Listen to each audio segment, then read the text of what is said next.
நேரம் அப்படியே உட்காந்து கொஞ்சம் கஷ்டமாக இருந்தது. வந்திருக்க எல்லாருக்கும் என்னுடைய வணக்கம். குறிப்பாக மேடையில் இருக்க ஜாம்பவான்கள், Kasthuri Raja sir, Rajan sir and Perarasu sir, நண்பர் மைக்கேல் அவர்கள். ஸோ இதெல்லாம் இவங்க வாழ்த்து வந்ததுக்கு என்னுடைய மனமார்ந்த நன்றியும் வணக்கமும். இந்த படத்தில் ஒரு முக்கியமான விஷயம் நான் சொன்னேன்னா, முதல்ல நான் இந்த சம்மந்தமாக மீட் பண்ணது இயக்குனர் குணா அவங்க ஒரு 1.5 மணி நேரம், ஒரு 2 மணி நேரத்துக்குள்ளே இந்த கதையை சொன்னாங்க.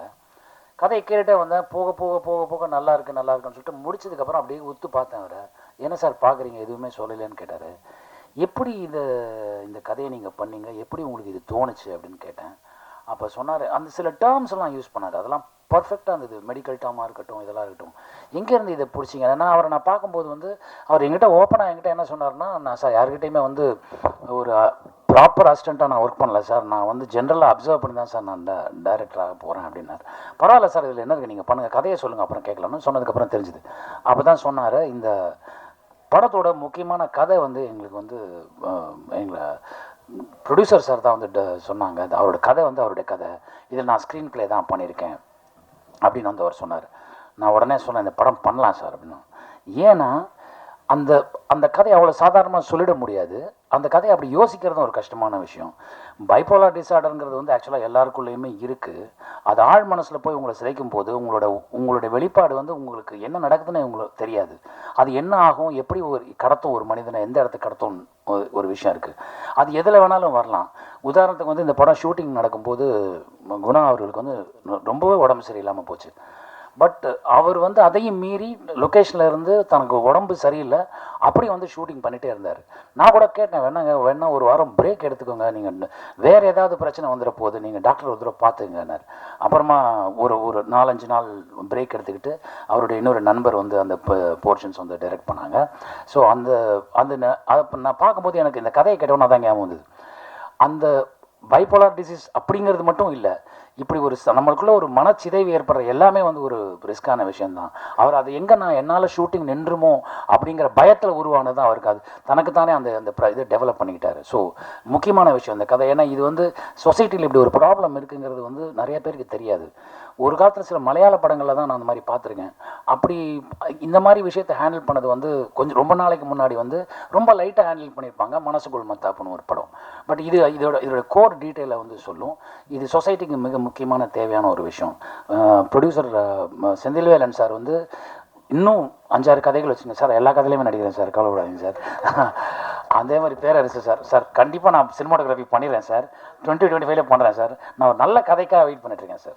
அந்த கதையை நான் தோளில் சுமக்கக்கூடிய மாதிரி இருந்ததுன்னா என்னால் பண்ண முடியும் சார். அந்த இதுக்காக தான் சார். ஏன்னா இவ்வளோ படங்கள் பண்ணிட்டோம், அதுக்கப்புறம் ஜஸ்ட் ரோல் கேமரா, அதில் எனக்கு காசு கொடுக்குறாங்கன்னு பண்ணுறது என் தொழிலுக்கு நான் நடத்துகிற ஒரு கஷ்டமான ஒரு விஷயமாக தான் பார்க்குறேன். அதனால தான் நல்ல கதைக்காக வெயிட் பண்ணுறேன் சார். அதே மாதிரி நல்ல கதையை சொல்கிறார் குணா சுப்ரமணியன் மாதிரி டைரக்டர்ஸ்.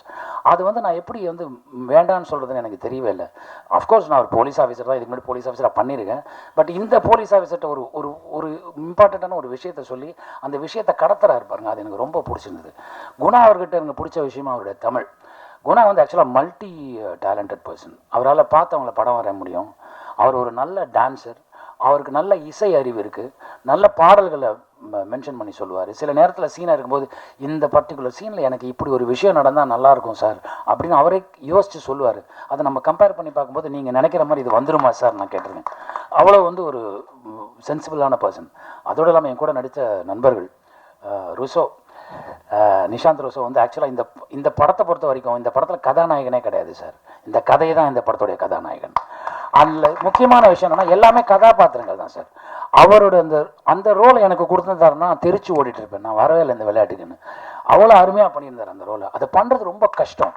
ஒவ்வொரு ஸ்டாண்ட்ஸ்க்குமே நீங்கள் எக்ஸ்பிரஷனை மாற்றணும், பாடி லாங்குவேஜை மாற்றணும், பல கஷ்டங்கள் இருக்குது. உங்களை ஆக்சுவலாக பைப்போலார் டிசீஸால் பாதிக்கப்பட்ட மனிதராகவே அவர் வாழ்ந்துட்டாருன்னு அந்த படத்தில் சொல்லணும். அதே மாதிரி பாடினி குமார், அவங்களுக்கு இது 2வது படமோ என்னவோ தான். அவங்க நான் அவங்களுக்கு எனக்கு ஸ்க்ரீன் ஷேர் பண்ண முடியலனாலும் அவங்களோட ஃபுட்டேஜ் நான் பார்த்தேன்.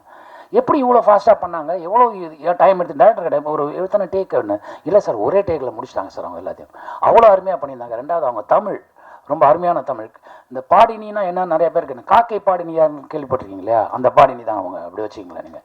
ஸோ அதாவது சில விஷயங்கள் சில பேர்கிட்ட ரொம்ப ஒரு கஸ்தூரி ராஜா சார் எனக்கு ரொம்ப பிடிச்ச விஷயம் எப்படின்னா, நம்ம டேலண்டாக இருக்கோங்கிறது வந்து வேறு விஷயம். அந்த டேலண்ட்டை ஐடென்டிஃபை பண்ணுறதுன்னு இருக்குல்ல, கஸ்தூரிராஜா சார் தான் தமிழ் சினிமாவில் வந்து ஐடென்டிஃபை பண்ணி பல பேர் இன்ட்ரடியூஸ் பண்ணி வச்சுருக்காரு. அதே மாதிரி வந்து பேரரசு சார், அவர்கிட்ட வந்து எப்போவுமே ஒரு அவரோட படங்கள் பார்த்தீங்கன்னா படபடன்னு இருக்கும், ஆனால் அந்த எமோஷன் செம்ம ஸ்ட்ராங்காக இருக்கும். அதுதான் வந்து அவரோட பெரிய ப்ளஸ், பேரரசு அவருடைய ப்ளஸ். ஸோ இந்த மாதிரி ஒவ்வொருத்தரும் வந்து மைக்கேல் போகுமிடம் இது தூரமில்லை எனக்கு ரொம்ப பிடித்த படங்கள் ஒன்று Michael sir. And that is really great. அந்த இந்த மாதிரியான சில விஷயங்கள்லாம் ஒவ்வொருத்தர்கிட்ட நம்ம கற்றுக்குறோம். ஸோ அந்த மாதிரி இதுலேருந்து நிறையா விஷயங்கள் நான் கற்றுக்கிட்டேன். கூடிய சீக்கிரம் இந்த சரண் இந்த படத்தை ஆக்சுவலாக சொன்னார்ல ப்ரொடியூசர் சார் வந்து தீபாவளி பேண்ட்டை பொங்கலுக்கு கொடுக்குறாருன்னு. ஆனால் இந்த கதைக்கு வந்து அவர் அந்த மியூசிக் அவ்வளோ யோசிக்கிறதுக்கு டைம் இல்லைன்னா பண்ணுறது ரொம்ப கஷ்டம் சார். எல்லாராலையும் ராஜா சார் இட முடியாது பார்த்த உடனே சீன் மியூசிக் போடுறதுக்கு. ஆனால் நீங்கள் ரொம்ப அருமையாக எஃபர்ட் எடுத்து பண்ணியிருக்கீங்க brother. Same with cinematographers Perumal and Manivannan ரொம்ப அருமையாக பண்ணியிருந்தாங்க. எல்லா டெக்னீஷியனும் சரி.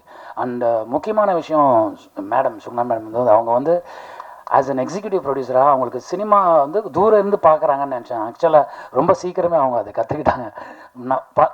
ஒரு வாரத்துலேயே அவங்களுக்கு இந்த டேர்ம் டெர்மாலஜிலாம் புரிஞ்சு போச்சு. ஸோ ஈஸியாக ஹேண்டில் பண்ண ஆரம்பிச்சிட்டாங்க. அதுக்கு ப்ரொடக்ஷனுக்கு ரொம்ப தேங்க்ஸ் சொல்லணும். And as well assistant directors இந்த ஸ்கிரிப்டை ஹேண்டில் பண்ணுறது கஷ்டமான ஒரு விஷயங்க. அவங்க எல்லோரும் அதுக்கடுத்த எஃபர்ட்டு. அண்ட் அதே நேரத்தில் இந்த ஒரு கிவன் பட்ஜெட்டில் ஒரு படத்தை பண்ணணும், அது கிவன் டேஸ்க்குள்ளே முடிக்கணுங்கிற ஒரு நிர்பந்தம் இவங்ககிட்ட இருந்தது. பட் அந்த நிர்பந்தத்தை வந்து ரொம்ப சர்வசாதாரணமாக கடந்து போனாங்க. இது யார்கிட்டையுமே அசிஸ்டன்ட் டைரக்டராக ஒர்க் பண்ணாத ஒரு குணா சுப்ரமணியன் வந்து இவ்வளோ அழகாக எக்ஸிக்யூட் பண்ணுவார்னு எனக்கு தெரியவே தெரியாது. எங்கிட்ட ஒரு கதை சொல்லும்போது கூட கட் பண்ணா சார் க்ளோஸில் கேமரா என்ன ஆகுதுன்னா அங்கேருந்து புல் பேக் பண்ணால் இங்கேருந்து ட்ராலி இப்படி போகணும் அப்படிலாம் சொல்லுவாங்க. அவர் அப்படிலாம் சொல்லவே இல்லை, நார்மலாக கதையாக சொன்னார். அதுவே எனக்கு ரொம்ப பிடிச்சிருந்தது. ஸோ அசிஸ்டன்ட் கேமராமேன்ஸ் எல்லோரும் வந்து ரொம்ப அழகாக ஒர்க் பண்ணாங்க. இந்த படம் வெற்றி அடையணும்னு நான் நம்புகிறேன். அந்த படத்தை நீ எடுத்து போய் சேர்க்குறது வந்து உங்கள் கையில் இருக்குது. நீங்கள் தயவு செஞ்சு எடுத்து போய் சேர்த்துருங்க. தேங்க்யூ ஸோ மச் தீபாடா. தேங்க்யூ. ஆதேஷ் பாலா அடிக்கடி வந்துடுறாங்க எல்லாரும். அவர் வேறு ஓவர்லேப்பில் நின்றுருக்காரு. ரொம்ப அருமையான ஒரு ஆர்டிஸ்ட்டுங்க. சில விஷயங்களை வந்து எஸ்ஐயா பண்ணுறது வந்து கஷ்டமான ஒரு விஷயம். அதாவது அவருக்கு கொடுக்கப்பட்ட ஒரு லிமிட்டேஷனை அதை அழகாக அந்த பேரிகேட்டிவால் உடச்சி பண்ணார் பாருங்க. அதனால் மறக்கவே முடியாது. இதில் நான் நல்லா நடித்தேங்கிறத விட நான் நல்லா நடிக்கிறதுக்கு எனக்கு பெரிய சப்போர்ட் பண்ணது Aadesh Bala. Thank you so much. Thank you so much.